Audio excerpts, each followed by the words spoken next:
Près de 6 éléphants sont tués par jour dans le bassin du Congo. C'est l'objet du rapport de biomonitoring présenté à la presse cet après-midi à Douala. C'est un rapport qui a été fait sur une zone de 6 millions d'hectares et qui donc donne les données sur cette zone-là uniquement. C'est une zone énorme, 6 millions d'hectares répartis sur 4 pays, centrés sur les aires protégées et les zones en dehors des aires protégées. Les chiffres sont donc inquiétants pour les centaines de personnes ayant parcouru près de 3000 km pour recenser les animaux dans la forêt.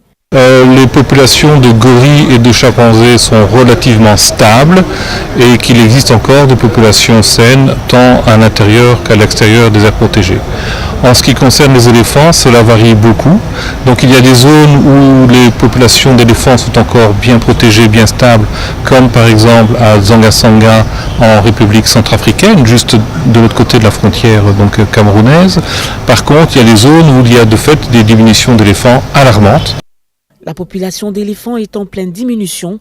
Le rapport présente des aires protégées comme un refuge pour la faune, de la nécessité de protéger le bassin du Congo. Il y a une forte relation entre espèces et espèces animales plutôt et espèces de plantes. Donc il y a par exemple des plantes qui existent, si leurs graines ne passent pas par l'intestin de l'éléphant, ces graines ne peuvent pas germer.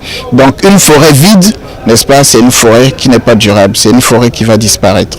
Le braconnage de l'ivoire reste donc la principale cause du déclin des populations d'éléphants dans la région.